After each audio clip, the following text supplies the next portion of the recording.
Merge. E ceasul 5 fără 5 minute. Eu și colegii mei Tisi și Bobby discutam despre copilărie.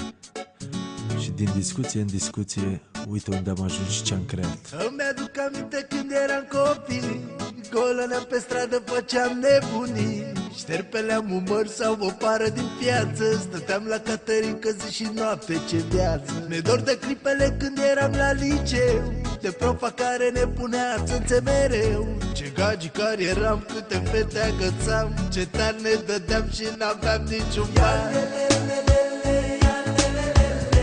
Ce frumoase sunt amintirile,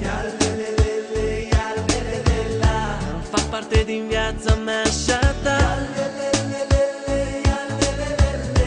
Ce frumoase sunt amintirile, fac parte din viața mea și a ta. Așa de repede timpul a trecut, mi-e dor de baie, ramurile de demult. Ce-aș mai mânca pâine turcească încă o dată, să fiu din nou la prima dragoste cu o fată.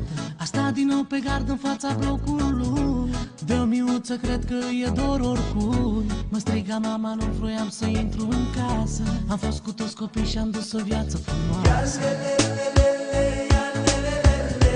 Ce frumoase sunt amintirile, fac parte din viața mea și a ta. Ce frumoase sunt amintirile, fac parte din viața mea și a ta.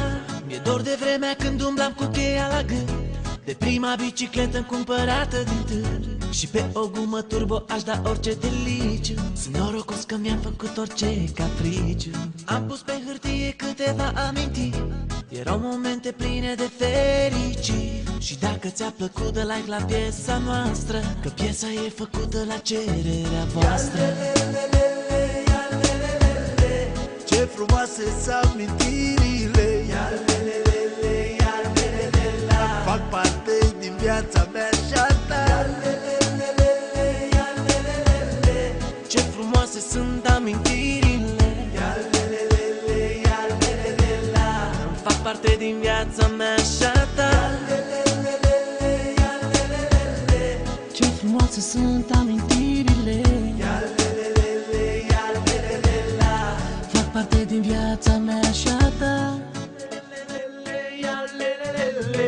Ce frumoase sunt amintirile, fac parte din viața mea și a ta. Hei, dă o chitară de cu mai mult stil. Ceasul 5 fără 5